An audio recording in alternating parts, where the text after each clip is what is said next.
Sentinel is a comprehensive motorsports video solution incorporating live streaming, local recording, 3 cameras with picture-in-picture, flag status, and much, much more.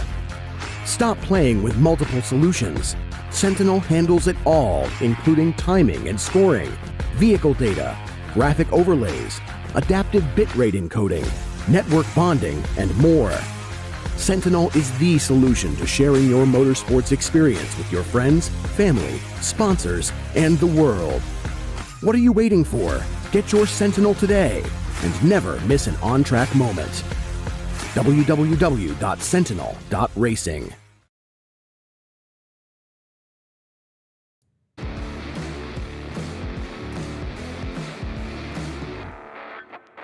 Up next on Inside ChampCar, every day at the track is a victory.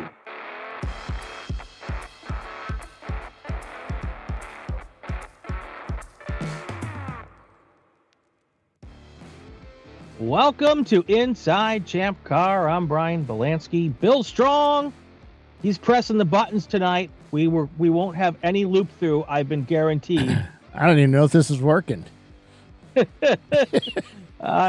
They'll let us know if it's not.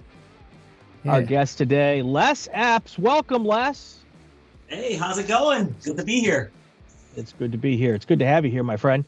We start every show. I don't know if you've ever watched one. If you haven't, this will be a surprise. If you have, you know exactly what's coming. Oh, yeah. What got you mixed up in this crazy sport that we love? Well, a series of unfortunate events, right? No. They made a movie about that. They did. Well, when I was a kid, I was about 5 years old or so, and my dad kind of came to me and said, all right, you got a choice. You could be an architect or you could be a race car driver. I'm 5 years old. Like, what 5-year-old wants to do geometry and all that other stuff? So, of course, I picked race car driver, right? And I don't know why he picked those two things, because he's a car guy. I'm going to air quote that and say, like, you know, he worked at Chrysler and things like that, but he wasn't like, you know, build it yourself or go to the racetrack type of guy or anything like that.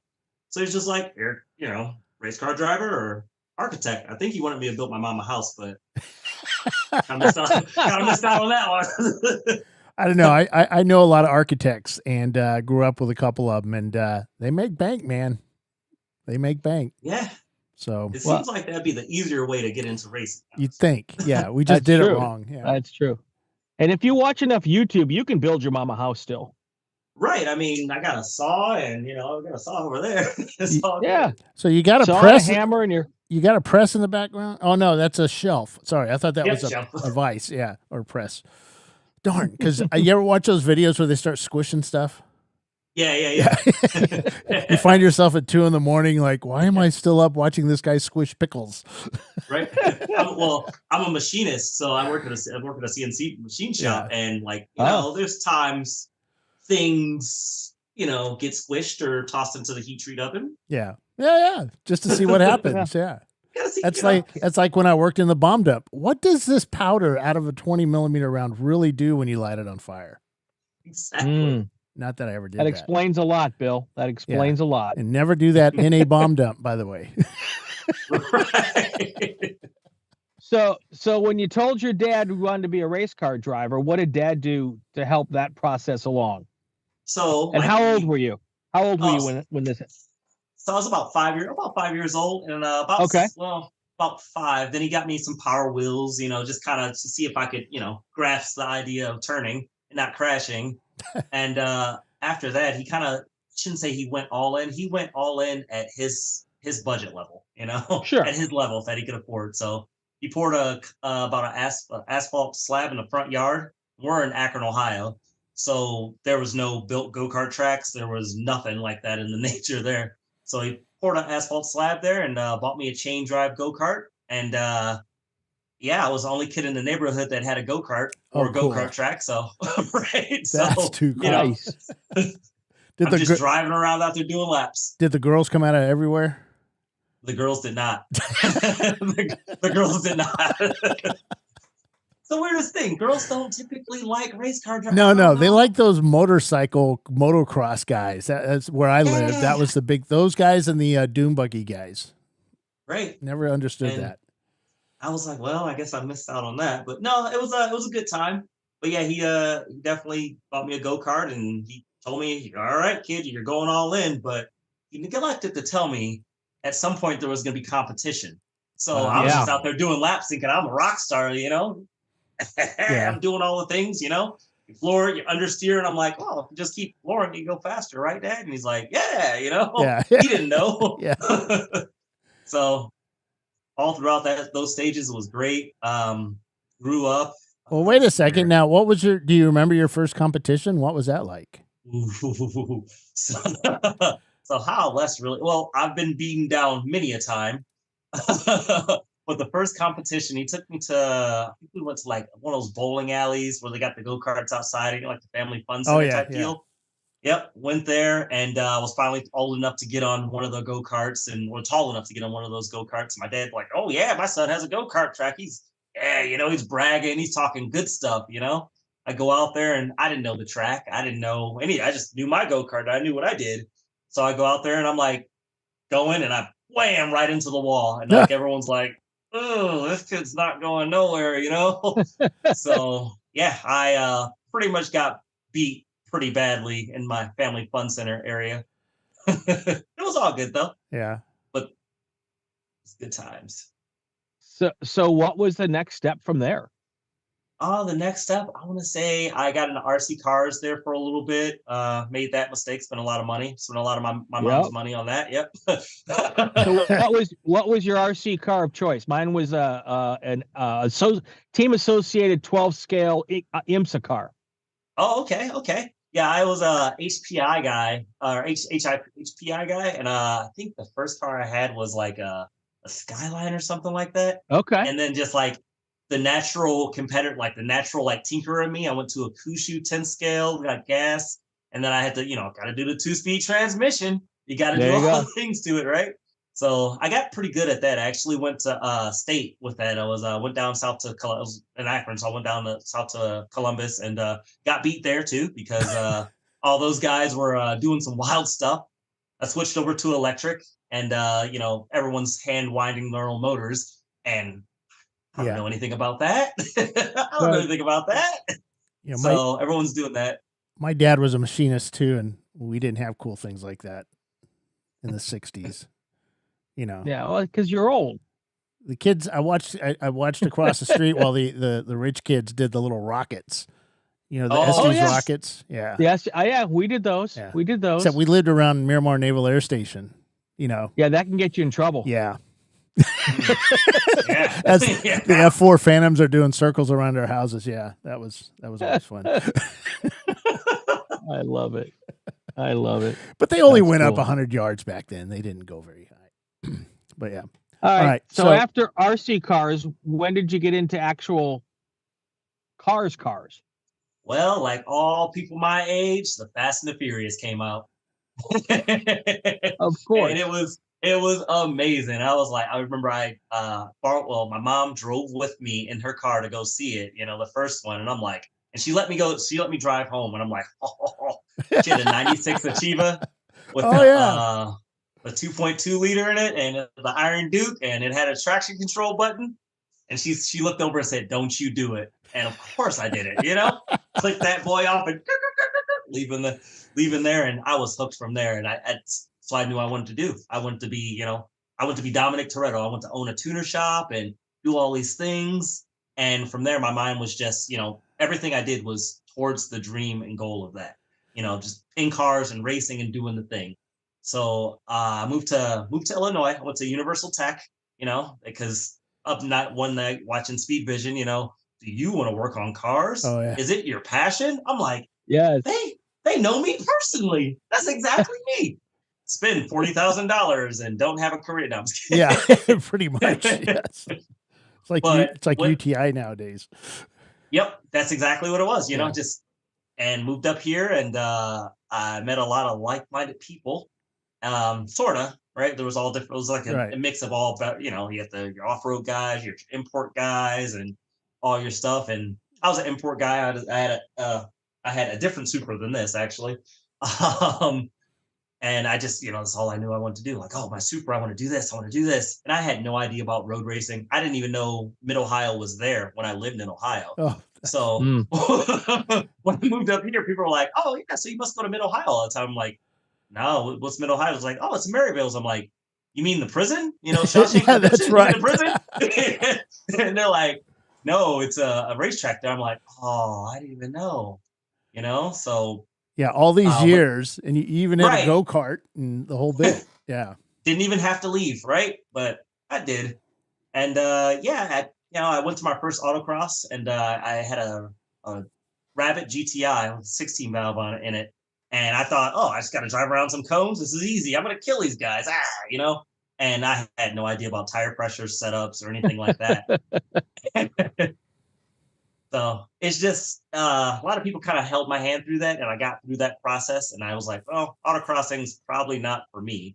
But at that point, I was already in Universal Tech, spending all the money, so I had to make it out of school because my mom was like, hey, right, I co-signed for this, do it. Yep.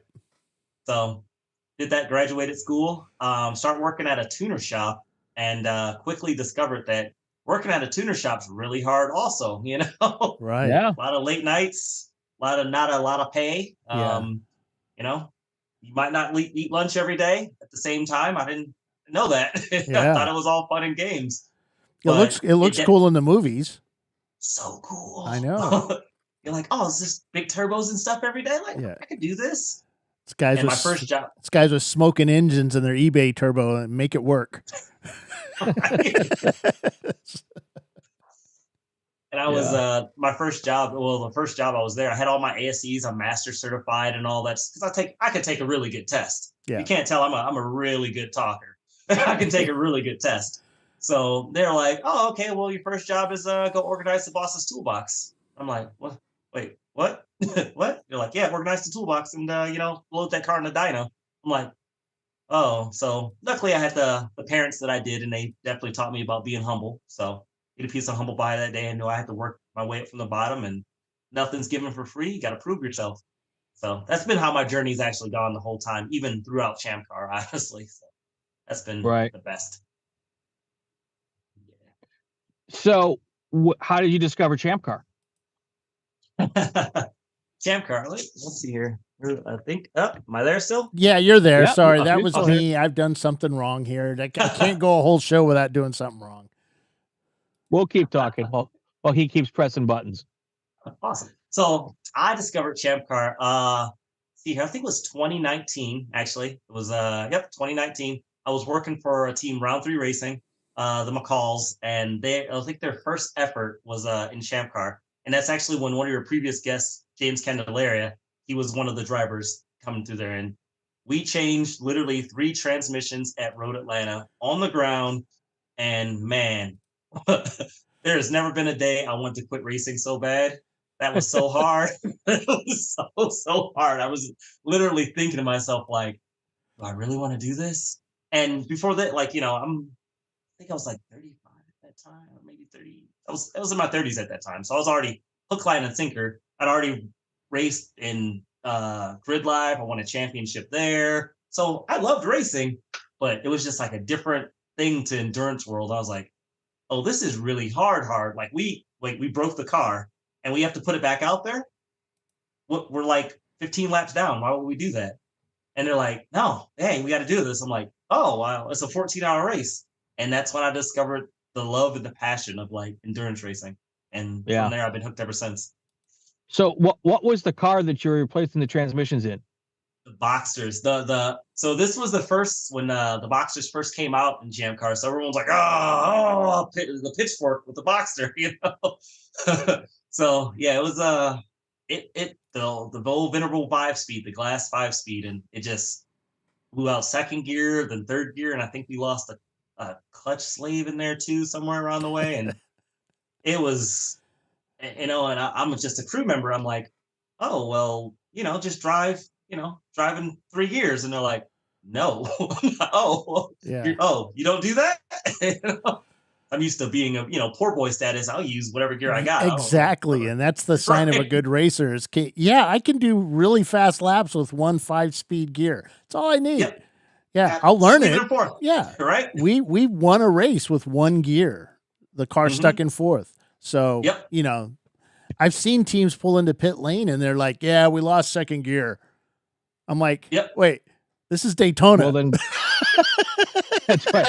It's like, go 1st to 3rd and then don't ever go out of 4th. Yeah. It's like 2nd gear. Why do you need 2nd gear? It's like, well, it won't stay in. It's like, no, you don't need 2nd gear. It's just skip right over it. Yeah, you just skip it, or even just start out in 4th. You'd be amazed at what a race car can do. Yep. Yeah. Yeah. Absolutely. But these are mostly, I think, we have a lot of folks that only drive automatics too. So, they know how to drive a stick. They just don't have the real world with driving an automatic now, or with driving a stick nowadays. So, for sure. It's a dying art. Teardrop. And you still have those guys that have never had to push start a car daily. Yeah. And you can tell. When you got to think about where you park your car. Yeah. Go get a jump box. Wait, is this a stick? Why do you need a jump box? So now you said that was way back when you were 30. How long ago was that? Like 5 weeks ago. Yeah, right. Well, I'm 38 now. So that was 2019. So I guess that would have been mid-30s, I want to say. So the wild part part about that is that he's saying that he saw, he was like 15, 16 years old and saw what is that movie? Fast and Furious. Yeah, Fast and Furious. I'm thinking, shit, I was like 40. It's like I was in my 40s. Well, that's what I was just saying. He said way back when I'm 30, and I'm like, he looks like he's 24. What am I doing wrong, Bill? Yeah. I'm clearly doing something wrong. So, but they say the faster you go, the more, the faster you go, the more at the speed of light you travel. See? Yep. Time slows down. Yeah, that's right. There you go. So I'm slow as shit. It's awesome. All right. So when did you first get behind the wheel of a Champ car? Let's see here. It was Was it Visceral? I can't actually. No. It was John Allen Special. Ah, yes. So that's right. Yeah, that was my first time at Road Atlanta. Once again, it's my favorite track, and it allowed me to toot my own horn here. But the 4 times that I've been at Road Atlanta, I have won that class. Or out of the 4 times I've been there, I've won that class 3 times. Yeah, Rich. So, all he could talk about on Facebook was how great you were. It's just Rich. Like, is he a good driver? Oh yeah, I mean, just gloated. It was pretty good. But I've seen you race. You're pretty damn good. You bring the car back in one piece. Most of the parts are still on it, right? Yep. Yeah, and all the gears work for but yeah, I mean, it's good. You're fast. You are fun to be around on pit lane. Fun to interview, let me tell you. It's Don't hand him a mic. So you go to Grid Life. Shirt comes off. This is a picture I wanted to use for today's stuff. You singing at Grid Life on karaoke, and it was just a badass photo. But I couldn't think of a good, bullet sentence to. Because but yeah, is that something ChampCar needs more of? Is music, entertainment, smoking pot, that kind of stuff? Well, I gotta say, I'm straight edge as they come, but I do like to party. Yeah. Sorry, party, not smoke. But yeah, like the festival atmosphere. Is that something that ChampCar needs more of? I will definitely say it definitely brings in the younger crowd and gets people interested in things. So that's one of those. It's one of those things like, because we all go when we go to the track, we like to hang out and have a good time, and there's always some high fives going around. And for someone just coming into ChampCar, if you don't have like a strong sense of who you are, you can almost get lost in like, oh man, these guys are professional. You'll see Riley, you'll see like Bob Barsh, you see all these people that you're like, I've heard these names. My dad used to talk about these people's names back in the day, and you're like, oh, you see Randy Popes, and you're like, oh, yeah. So it can be kind of intimidating, I would say. But like when you have like someone that just kind of comes in and, you have the music aspect and like kind of a party aspect, because everyone always says like, oh, I have a car. I want to get on track. I want to get on track. I want to get on track. But if they don't have that push to get there, then they'll never get their car finished. And what I really like about ChampCar is like the arrive and drive aspect. Like you can be at mostly whatever level and still come in and have a great time for one and not break the bank. So that's just really important to, I think, the money aspect of, the arrive and drive is really, it's really attractive to me personally, because I don't have to fix any of these junk boxes. I can just come and rip someone else's. Well, that was kind of what I built my own car. We started out doing this in Lemons, and we built our own cars. We serviced them, we prepped them, we got them to the track, and we had other people rent from us. Mm-hmm. And then when I stopped doing that and I started doing this job, the only thing I could really do was to do the arrive and drive. And, when I show up to John Wittenauer's or the Ron's Visceral Racing, or there's been a whole bunch of others, and just show up with my helmet in hand and just hop in and go ride. It's just like, wow, this is freaking good. Ron once told me, I'm in the car and we're at yellow flag, and I'm like, hey, so the oil pressure's this and the water temperature's that. And he goes, I don't care. Just drive the damn car. It's like, oh, okay, this is good. Right. Right. So much more fun. Right. And it's so good too. Like in a sense, you could take it as professional as you want, or as like just a good time too, and you'll be right up against, like my first time at ChampCar, like my teammates were Matt and Mark Pombo. So I'm like, I didn't really know exactly who they were, but as they were turning laps, I quickly Googled, and I'm like, oh, they are IMSA drivers. That's like my ultimate big scary dream, my big scary goal. I want to be an IMSA. That's my scary goal. And I'm teammates with these guys my first time at ChampCar, and I'm like, okay, don't make an ass of yourself. Yeah. Like, don't wreck, and and it was great. So it was fantastic. And so Matt went out, and I think he was second, and he ran a lap time. I want to say he was in the mid 40s. And then I went out after him, and I just kind of like, hit the blinders, and I was like, you just got to do this. Let's go. And actually went faster than him. So he took that horn again there. Like, But then after that, he went out again, and he really showed me what professionalism was. He like just blitzed the field. I'm like, oh, okay. That's how, okay. How cool is it though with ChampCar? Because I look at the names on the ChampCar entry list, throughout the weekend, and it's to have folks like that who are racing at the level of IMSA or wherever, Riley and all of those folks come to NASCAR, and then we get, and I'm ChampCar, sorry. We get to go and play with those folks, and learn from those folks. I can't imagine that you went through that whole weekend and didn't learn anything, right? You were watching these guys, how they do things. A great experience, right? Mm-hmm. I got the in-car video. I watch it literally still I watch it all the time. I'm like, oh, okay, that's what I should be doing there. That's what I should be doing there. Okay. He made that decision to pass there because he knew it was like the, mitigating risk. And it's, I know you guys might not be huge fans of gangster rap, if you will, but I believe it was, he said, when your idols become your rivals, that's when you made it. Yeah. And I was like, ooh, like these guys that I look up to where I want to be at, I'm getting to learn from them firsthand. Like I can see this. This isn't like I'm just on TV watching it or something like that. I can ask them questions after, like, so why did you do this? Or why did you do that? Right. Because it's,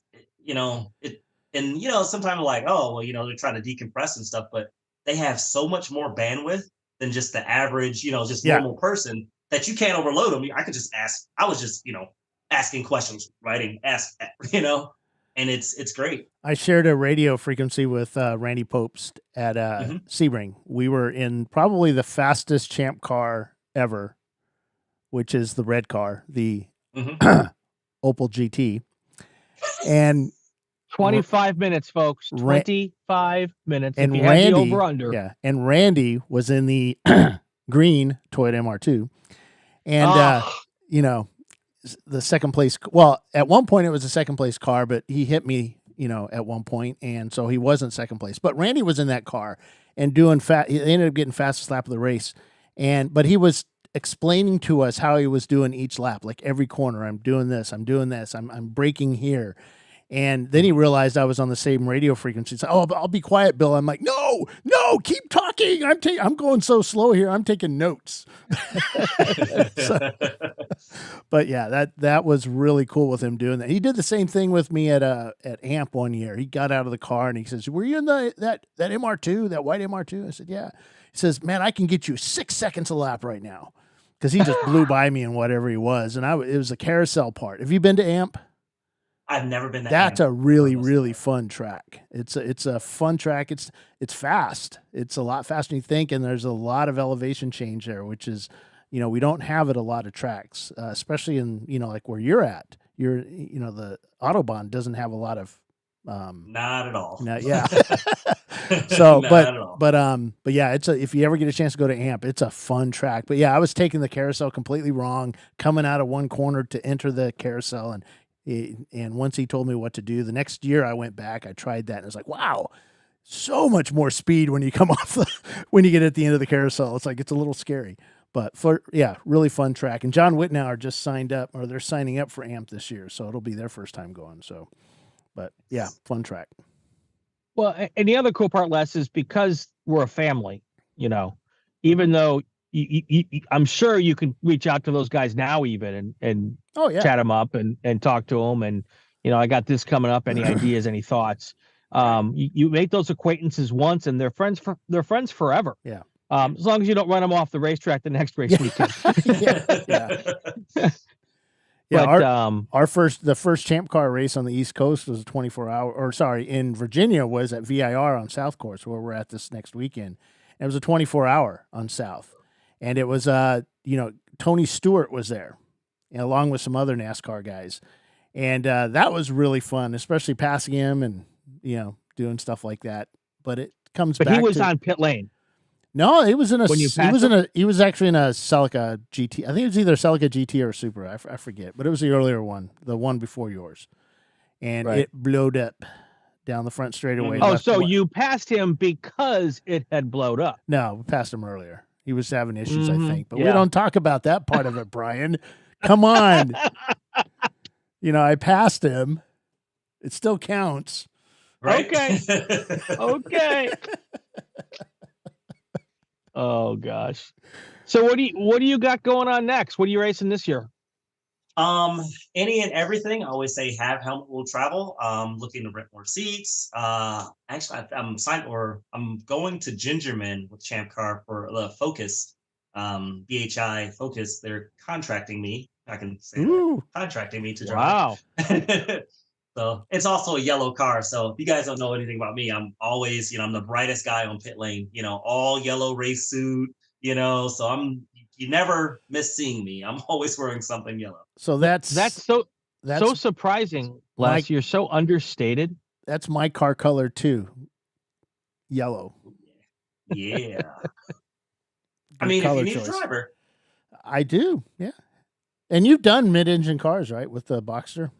I have. Now, big difference between the Boxster and, let's say, a front-wheel drive car. Throttle lift oversteer is not really present in a Mini or front-wheel drive car. Yeah, no, it's I gotta say, I do love a front-wheel drive car because what I ran the Grid Life series in was my Integra, and it's just something about 9,000 RPM and just that front wheel, something special about it. I don't know what they put in that motor in Japan. I don't know what they sprinkle in that motor, but man, it just makes me smile every single time. It's the sound. Right? Yeah. So good. I remember, sitting next to Simon Says, and they had one of those. I don't know if it went to 9, but it was close. It sounded like it was going to 9, and those things go to 9. They sound like they're going to burst at any moment. But it sounded so good next to you, So, and usually it was one of us was past the other one when he hit 9. I think it was him. But yeah. So all right. So good. So what kind of what would you tell people to get started in racing now that you've been through all this? Would you start with go-karts? Would you, as a little kid or even as a teenager, What would you do now? Different. I would say I feel like a lot of people have watched the Drive to Survive. So F1 is the big rage, and I mean, I'll always say this hot take, and I haven't gotten any hate mail for it yet or anything, but I don't watch F1. I'll be honest with everyone. I don't watch F1. I haven't watched F1 since like in the 90s with Schumacher, because it's just kind of like to me now, you know. It's all There's science. one team that runs away with it, and it seems so unattainable to the average to me. You know, even as a race car driver, it seems so unattainable to actually be in that sport that why would I even, you know, it doesn't seem like the best driver always wins. It seems like the best technology wins, or who spends the most money. And if you haven't started karting when you were like 6 months old, then probably not going to do it. Oh, dad doesn't own a bunch of stuff. You're probably not going to do it. Right. So, and I think that's where IMSA looks more attainable now, because we see a different view of it because we hang out with those guys, a lot of those guys that race in that series, and it's like normal guys. It's, you know, there's some out there that, you know, are clearly not normal. They have huge amounts of money and huge amounts of talent and engineering, and none of us are normal. True. We choose to do this stuff most of the time with our own money. Yeah. Most of the time to the potential detriment of our well-being. Yeah. We're all a little twisted between the ears, I think. So normal is relative. True. It's true. Yeah. But I'd say karting is nice. But I don't think that the driver skill has to be there right away. I think that'll come with, you know, just getting there, just getting to the track. Like, 'cause at some point, like you kind of just got to like rip the Band-Aid off and do it. You have to go out and suck, you know. Like you have to go out and like discover like, hey, I'm really bad in the rain, or hey, I'm really bad at driving this, and then just get better from there. And the way my personality works is like, I like when I find something I'm bad at, because then I'm like, ooh, right. I get a chance to be better. Like, oh man, I live for those moments where I can't do something. Like I'll just try something sometimes, like just do something. I'm like, I wonder if I could jump off of that and not break my leg. Yeah. You know, and I'll try it. I'm like, oh, I did it, you know? I still like and there's probably some that are going to disagree with me, but I still like the progression of starting in lemons, where you're seriously controlled at what you do. If you get a wheel off, you create a little dust cloud, you get pulled in and black flagged and spoken to and have to do something stupid. And that keeps you from overextending yourself or over driving the car, or you're over driving yourself. And I like that.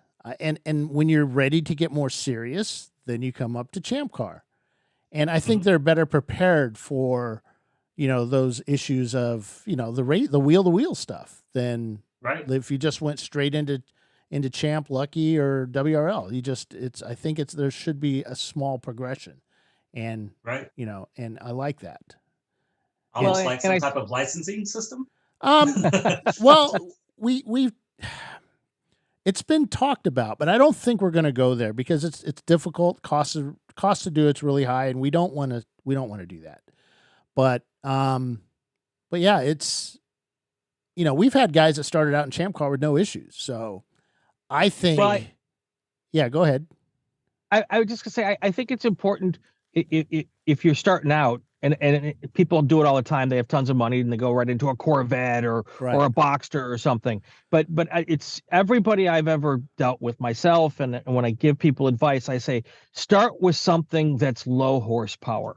Start with something like a Miata or a Golf GTI or you know, a Chevy Sonic. I mean, pick something that really you got to know how to drive it to make it go fast. Right. As opposed to you got a car that will go fast whether you know how to drive it or not. All the nannies on it and stuff, and exactly. You know, and I think that's a real important step to take, is to not, you know, even if you've got the money to go do something faster, and especially if you're going to rent. Car owners out there, I know they want to just get the money to put people's seats in their cars, but you know, think about who you're putting in your car, what their experience level is. And I've seen guys and gals who were miserably slow when they started, who have turned out to be the most fantastic race car drivers out there. And then I've seen people who were relatively quick right off the bat, and then realize that last 5% is really, really hard, and they quit. Yeah. Well, that's the same thing with car builders. You finally get it. You finally get it to the point of now we're finishing, and you're back to the part of where all the first part you ever replaced is now breaking again. It's just this continuous circle. Right. Absolutely. Yeah. But yeah, it's I don't go back to the licensing part. I don't know if that's a good thing because, I mean, the SCCA had that, NASA had that, or NASA, whatever they're called. They had that in the early days, and it was so difficult. And I didn't understand what I had to do that until Lemons came out and said, hey, just show up, bring a car, do a theme, and let's have some fun. And that's how my group of friends, which one of them's Troy, and one of them does Spec E46 stuff now. And there's a bunch of guys have gone through our system, Racing Strong and Trulio and Mod Squad, and they've all gone to do really good stuff elsewhere. So, it was a kind of a really cool progression. We've talked about some folks that said SCCA is a good place to come through. Tim said that, which is good, but where I lived, just could not get enough information about how to do it. Nobody would help us. So that was a hard part. Build a car and come to Summit Point. Well, how do I build a car? Right. Well, so Bill, you started back when? 2009.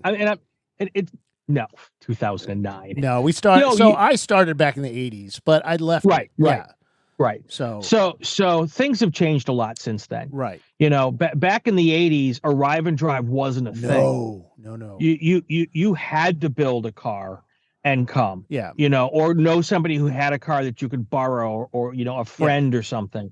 Whereas now, in almost all forms of motorsports, there are so many arrive and drive options that, when I tell people, I said, do not buy a car. Whatever you do not buy a car. Go rent something from someone. Yeah. And at least for your first time, because I know people who have gone out, bought a car, bought a trailer, bought a pickup truck, all that kind of stuff, went out there, scared the living crap out of themselves the first time, and then they were trying to sell it all the next weekend. Yeah. Don't do that. Well, I've had guys do all that stuff and never get to the track. We've seen it over the years. They spent all their money trying to get there and just never got there. Yeah. So yeah, it's a fun journey, but then it's not very fun sometimes. So what's the worst, Les? What's the worst part of racing that you've been at? That you've been through, if there's been any, because you always have a smile on your face. That's kind of a weird question because it's never at the racetrack. Like I said, I've never had a bad day at the racetrack ever.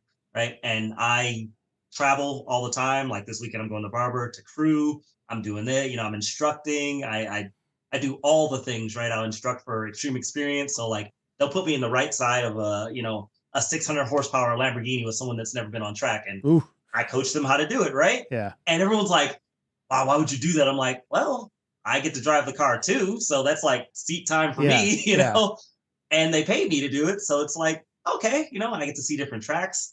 So that's not that, all that stuff is still the cherry on top. I love every single moment of that. The hardest part is like and it's going to be kind of indicative to my age, I guess, when I post something online and then like, I think is the coolest thing in the world. I'm like, I did this and here I am. And then like, I'll get like 5 likes or something like that. But I'll see like a bunch of people viewed it. I'm like, my people, we should do this. Like, I want everyone to be, and I'm like, oh, this is great. This is awesome. And I just like including everybody in my whole journey to do this thing. Right. And some people are just like, hey, I'm like, oh, well, it kind of hurts a little bit. But, but I no matter what, I keep doing it. So this last Atlanta race, when we wound up winning the B series, the B class, that Monday at work, I brought, or the Tuesday at work, I should say, I brought a cake in that said, congratulations, first place. I bought my own cake to celebrate my win at my job. That's funny. I'll send you guys a picture, and everyone's like, I'm like, yeah, I love this with all my heart and soul. Like, it's the coolest thing in the world to me. That's and all right. I had all my friends I grew up with are on Facebook with me, friends I went to high school with, and over the years, and And, I'll see them. And so, what are you doing? I said, dude, I post this stuff online all the time. He goes, oh yeah, all you do is post about car stuff. That bores me. So I just hide you. Right. It's just like, really? Right. Well, and back when I started, when there was no Facebook, there was no social media. If you wanted in-car video, you were putting a ginormous camcorder on your car, that was bigger than your helmet. Yeah. So I would go and tell my friends that I was going racing, and they would roll their eyes. They would have no idea what I was talking about. And then I had nothing to show them to prove that I was doing it, and so it's a whole different situation now. So Les, you said you grew up in Ohio, but never knew Mid-Ohio was there. How about Nelson Never knew Legends? I was there. Nope. So have you since been to any of these Ohio tracks? I've been to Mid-Ohio now. I actually got my first podium in grid light. That's where I got my first podium as Mid-Ohio in the rain. Yeah, that's a great happy rain. That is a great track. And my first stint was half of it was in the wet, and it's a fun freaking track, man. I love that track. Yeah. It's pretty good. I kind of wish I still lived there, but my first wreck was at Mid-Ohio. Ouch. Nice. Yep. Nice. Well, you have the 3 tracks there. You have Mid-Ohio, you have Pittsburgh, and you have Nelson Ledges. Yep. So there's. I've only been to Mid-Ohio. Yeah, you got to do Nelson, man. Nelson is the bomb diggity. It is so freaking fast. It looks simple. It looks just it looks boring, but you are on the edge of your seat. If your belts weren't holding you in, you'd be on the edge of your seat. Just like ah.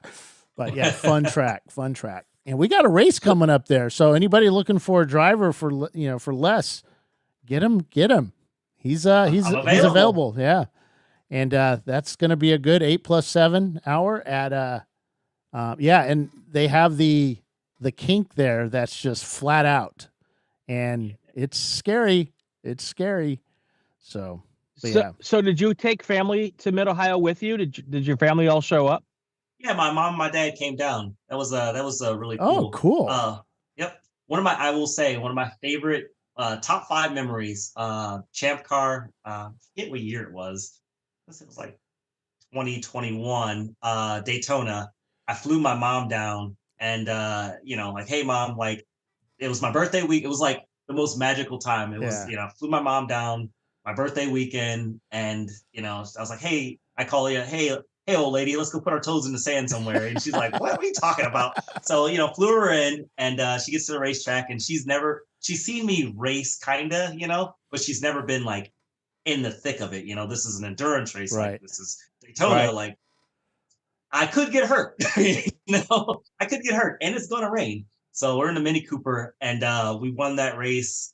We won that class, and it was one of the most magical moments of my life. And just like having the lights on, my mom's there. It's my birthday weekend. I bring my own champagne to every race because you guys ever watch that? I bring my own champagne to every race because I shouldn't say I expect to win, but I'm coming there to win. Yes. So I'm there for that. And it was just the most magical time. My mom was so happy and proud. She was like, wow, all right, well, now, you're in your 30s and you're not married and no kids. I see what you're doing. All right. I see what you're doing now.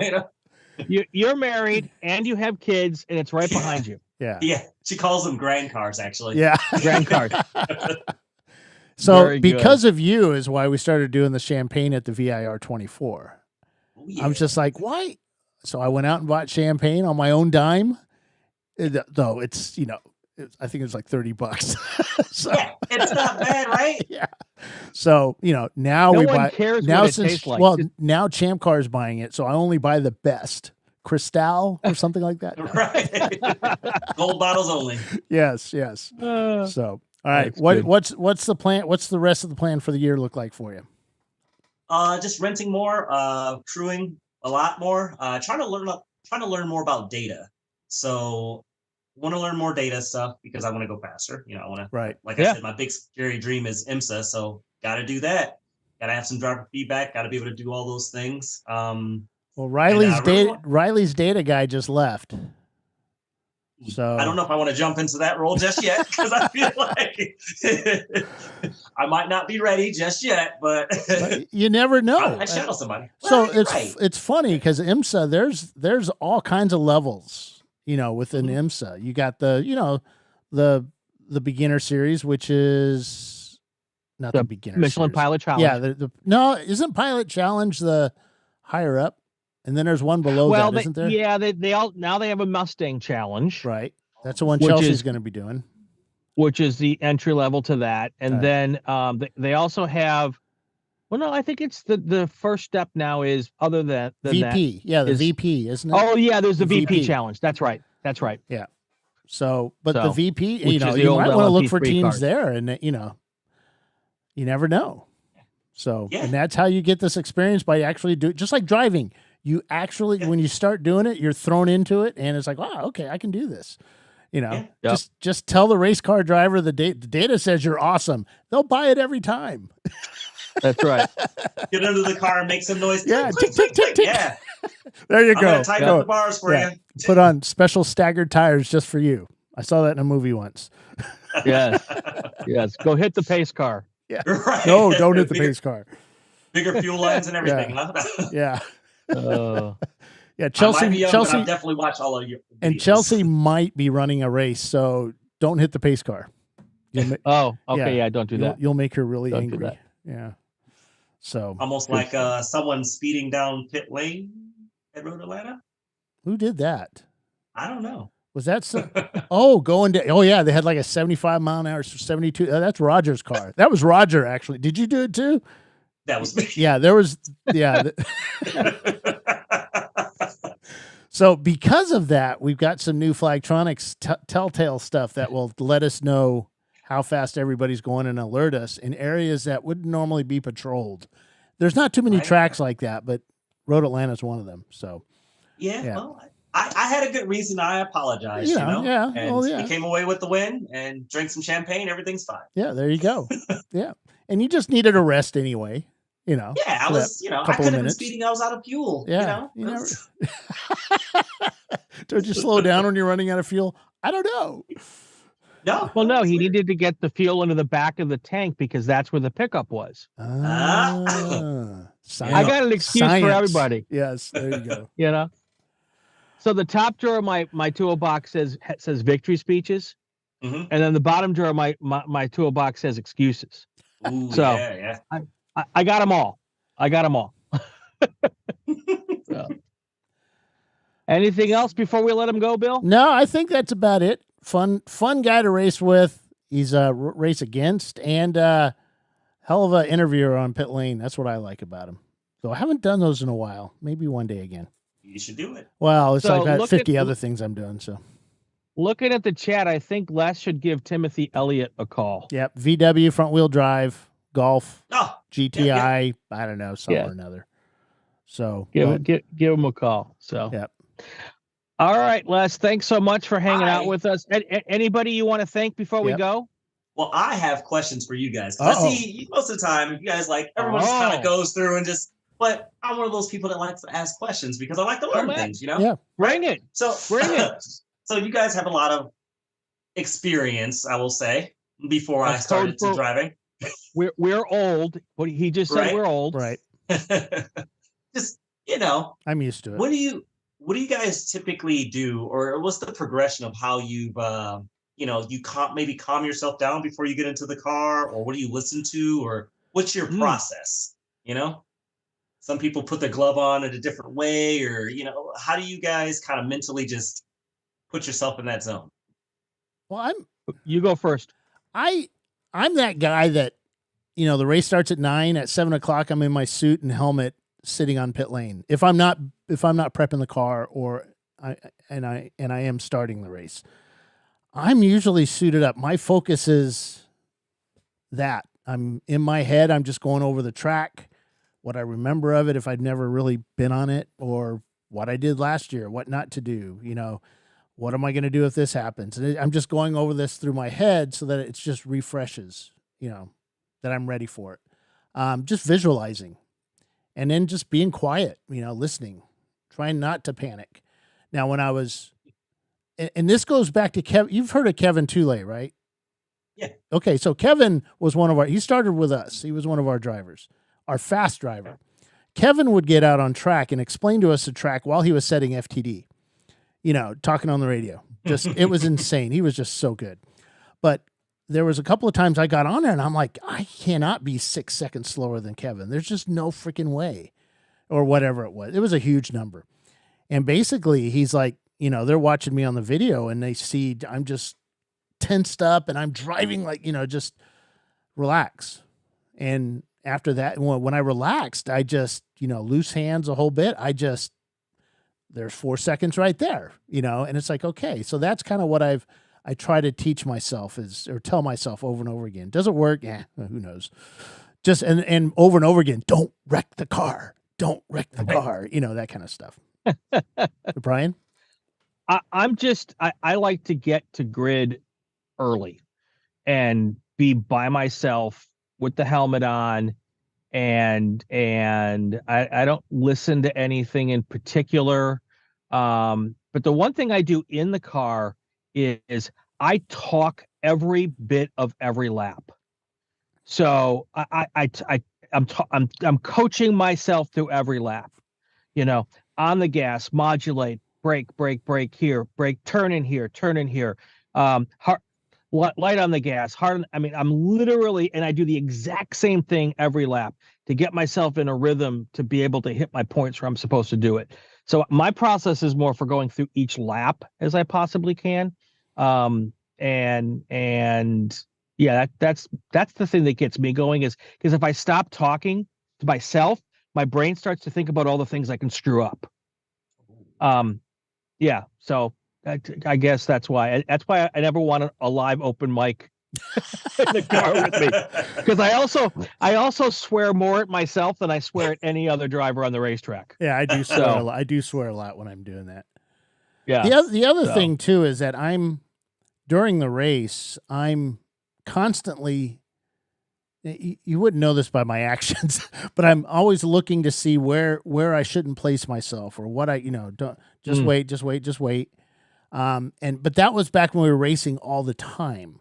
There's a lot of things that just come naturally when you're racing every 3 weeks for the year. You don't have to, you're just focused on, okay, how fast can I go? How fast can I go? What's the car doing? What's here? Oh, there's a guy in front of me. I can get around him, and boom. Just things come naturally. When I don't do that now, it's a lot harder. It's, I can't go as fast. Mainly because it's just, holy shit, this is scary. I'm going to wreck the car, or damn it, I should not have made that move now. Why did I do that? Why'd I get door to door with him? That kind of stuff. And it's not my car. So, right. Those little things. Not that I did anything to anybody's car that's listening. So, but yeah.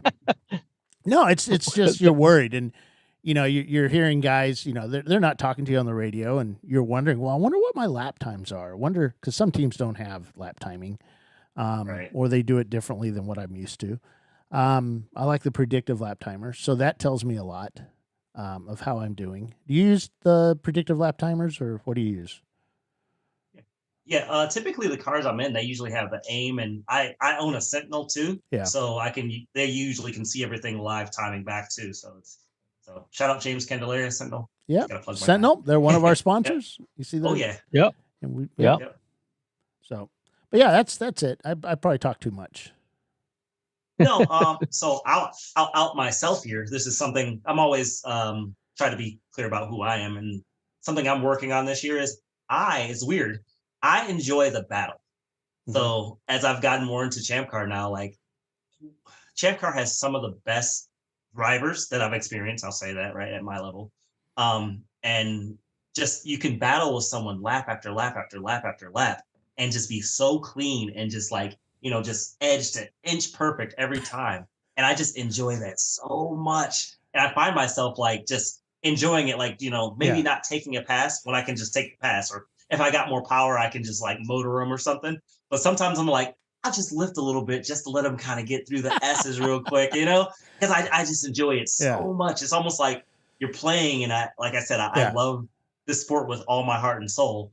And it's just, I'm so happy in those moments. And then like, I look back at my video and I'm like, oh, okay, I can see my foot. Like, you know, you can see this throttle trace go lift. And I'm like, oh yeah, you're all right, Les, you're being kind of a wiener. You're like, you should probably just pass this guy. Like, well, that's true, because, you know, when I look back at the absolute most fun racing I've ever done was with Troy and his cars. So, you know, we were equal back then.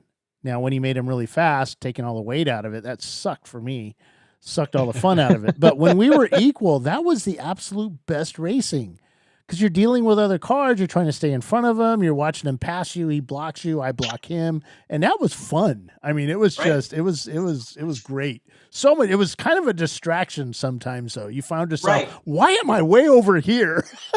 The line's way over there. I need to be way over there. I'm going to end up out. Yeah. But yeah, it was fun. So, yeah. You know, Bill, one of my best friends, G-Dub Henderson, we'd watch an interview and we get done watching like a Max Angelelli or something, and G-Dub would look at me and he says, he's got the passion. Oh yeah. I spend here an hour here with Les and he's got the passion. Oh yes, very much so. Yeah. And I bet you he's really boring at home, but you get him at a racetrack, totally different guy. I don't think he's boring at home. Well, he's got a Supra and he's a Toyota guy. Can't be boring. They're the best. Right. Okay, that's one way to look at it. Any other questions? No, that's it, really. Oh yeah, he's doing the questions, isn't he? Yeah, I was gonna say, like, so also, what would you say the biggest progression over the years was? Like, do you think the tire technology, or you think the electronics technology really just shot everything to the moon? Oh, I know exactly. I'm just interested in all these things. Yeah, I've been in this series since 2009, so since 10. Actually, our first race was spring of 10. The biggest progression was open ECUs. The next one was weight. People talk about tires all you want, but biggest progression was when people started, there was a lot of people cheating with those plug and play hidden ECUs inside their E30 and Miata ECUs. We knew about, or we suspected it. We could never really prove it without opening stuff up. And I think some people got caught with their open ECUs or with their aftermarket mega squirts inside their stock BMW ECU case. But that was a huge game changer when they opened them up, because then everybody started getting aftermarket ECUs and gaining 10, 15, 20 horsepower or more, you know, who knows. But then the weight, people started taking all the crap out of their cars and lightening to the point of death. I mean, look at Ron. I mean, basically cutting the car in half and, you know, taking all the bits out. Nothing against our rules. And I saw nothing wrong with it, because our rules didn't say you had to have the whole car there at the time. And that created people doing other stuff, you know, making their cars as light as they could. But that was the biggest game changer. And then recently, since everybody kind of equalized with the weight, then it was the tires. You know, some of these super sticky tires have come out, and, you know, they either last or they don't last. You either have to have a lot of money to buy them, or you still run the Durezas like I do. So, or the Maxxis tires, which are really cheap. So it's, you know, that's, I think, was the biggest progression, was open ECUs and weight. Brian? I think it's video. The fact that every car now can have, you know, some sort of reasonably priced video system, and Bill and I can get in the same car, and then we can take the video out, and I can look at where Bill's fast, and Bill can look at where I'm fast, or Randy Popes can look at our video and say, oh man, no. I mean, and that there's so many opportunities now where you can find someone, you can find a coach, and you can send them your video, and you can pay them a couple $100 depending on who the coach is, and they'll look at that video and send it back and dissect it for you. All the car stuff, the technology changes all the time. I do think tires are also a pretty big deal. But I think from a driver development standpoint, we're able to develop drivers so much faster now, because you can learn when you're not in the race car. And I would put sim racing in there a little bit too, even iRacing. You could develop drivers now when they're not at the racetrack. And that was never an option for me when I started. Yeah. And you it goes back to the tires. Yeah, people are saying the wider tires, and I think back, it's like, yeah, the first tires we put on our MR2, we took off those 205s and 215s and 225s. We went straight to 265 4017s on all four corners. Did they rub everywhere? Hell yes, they rubbed everywhere, but we fixed that. We figured out ways to get around that. And if we could have run 285, if we could have run 285s, we would have. And mainly that was to help I could use 3 sets of tires or maybe 4 sets of tires over a 10-race season. So it was life expectancy of the tires. When I went to the skinnier tires, they didn't last long. But, you get the dual effect of lasting longer and being a lot faster. So, yeah. Okay, tires is one of them too. Wider tires, I should say. Not necessarily, there's tires out there that they were 2 or 3 seconds faster than the Durezas, which everybody was running at one point.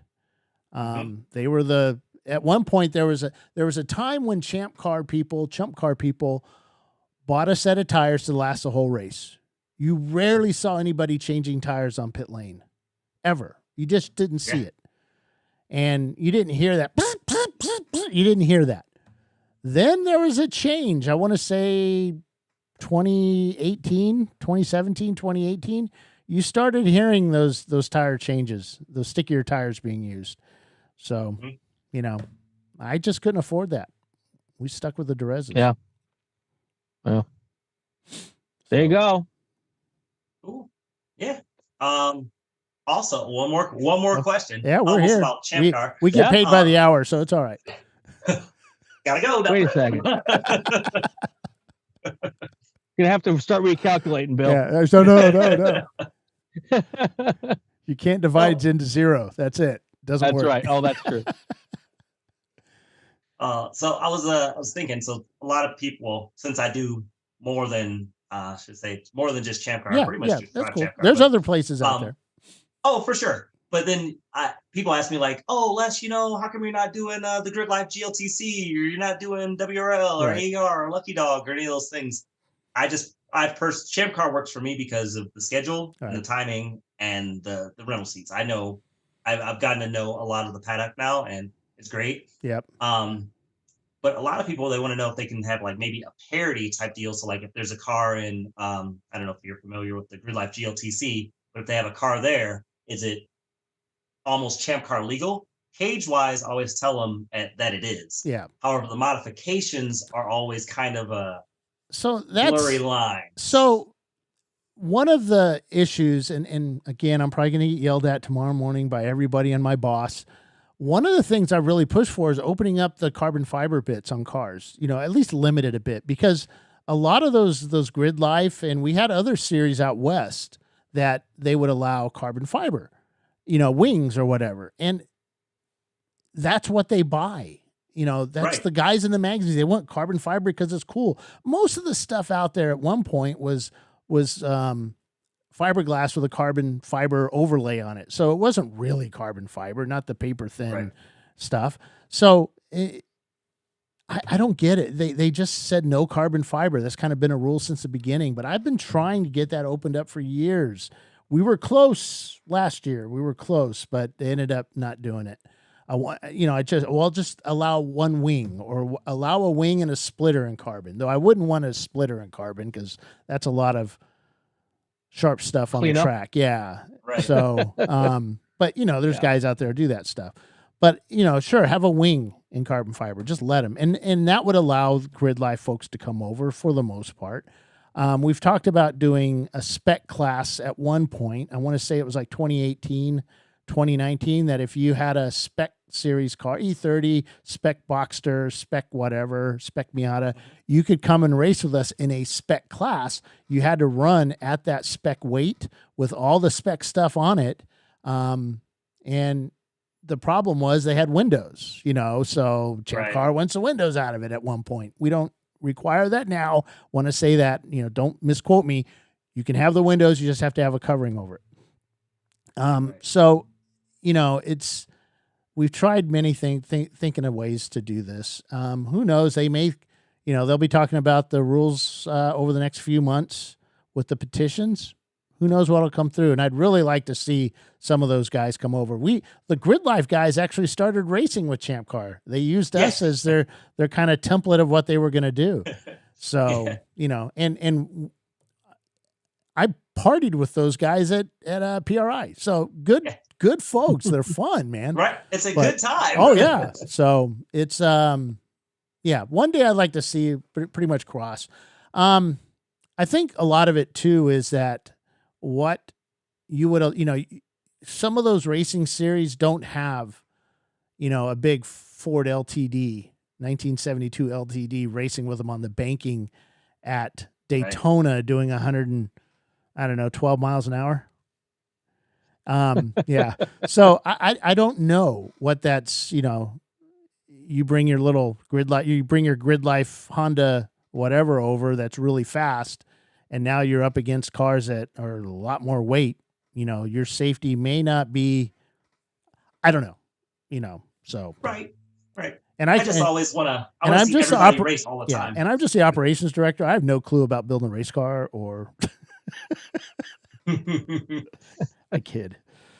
But there's just so many things, and political. I really wish.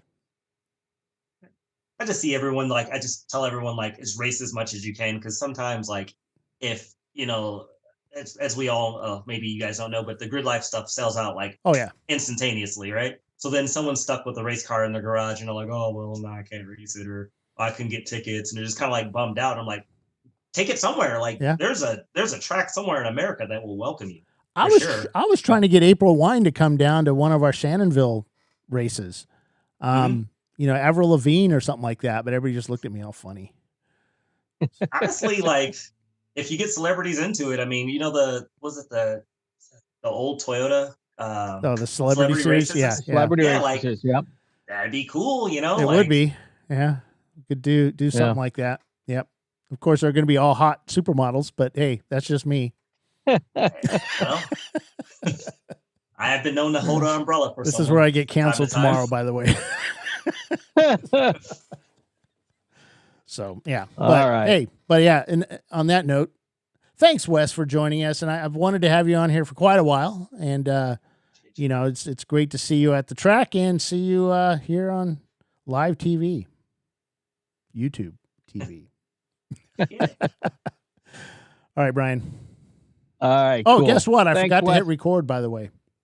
Oh. Did you really? Yeah. So I have to wait till the YouTube thing gets done, and I'll have to download that.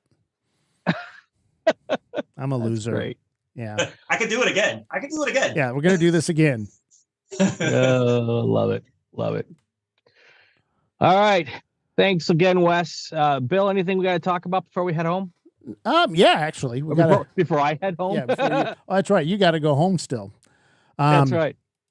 Yeah, we got a race coming up this weekend. We are at VIR for the 12-hour. We still got some spots open up. We had a couple of late entries, which are not really late. A late entry would be once the green flag dropped. So, you've got plenty of time. We might have a little bit of rain, so your front-wheel drive cars are going to do quite well there. Great track to run on. Small, it's not too small a track. We go to smaller, but it's a fun track. Lots of elevation change, super fast straightaway, a couple of curves thrown in there, and of course, Oak Tree Corner. We're not going to be doing a broadcast this weekend, but we will be doing the Marching Ants along with, I'll throw up a video camera. We'll get some video, live video from the track for you guys. So we got that going on, and then we come home for a day or two, and then Jimmy and I head out to Harris Hill, Texas. The following weekend, we got a 8+7 hour at that small Harris Hill track, which is insanely fun. Les, if you ever want to go to a really, really fun place, San Marcos, Texas, it is wicked fun there. Great restaurants, great track. The people at the track are awesome. Some really cool cars show up to that racetrack. It's primarily a Miata track because that's what everybody seems to have there. But they there's all kinds. I got one of our folks, their car burnt down last year, their 280Z.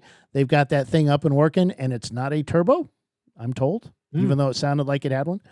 But they've got that car working, and looks like they'll be entering that as well. And then Jimmy and I will go our own separate ways for a little bit. I'm going to see my sister in Oklahoma, and my Jimmy will be headed to NCM. I'll see my sister, then head out to NCM, and we got the national championship. You going to be in that one, Les? The national championship race at NCM? I won't be, unfortunately. I think because nobody wants to win. That's bunch of losers. That's what they are. But yeah, so then we head out to NCM and national championship. Everybody and their brother is going to be there. We have then go home, and then we gear up for Daytona. Paulie and I will be running the show, or Paulie will be running the show there.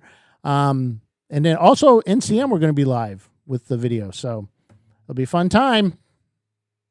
Cool. The year's kicking off. So, all right, Les, thanks very much. And for joining us, and Brian, you too. Now we can finish. All right. Also, cool. I have to tell my mom. Oh wait, I have to give a shout out to my mom. Yes, you I love do. You, Mom. Love my aunt, because I'm a big mama's boy. So let's dedicate all my videos and all my things to my mom, because she definitely supports me through all this madness that I do. Awesome. There you go. All right, that's going to do it for another episode of Inside Champ Car. If you like what you heard, subscribe to the podcast. So you won't miss any episodes. It would also be great if you'd share it on your social media channels. You can comment on the Champ Car Facebook page, especially if it's a good one. New episodes every week. He's Bill Strong. I'm Brian Bielanski. You are listening to the Racing Wire Podcast Network. You're watching Champ Car live on YouTube. Have yourself a great week, and go play with cars.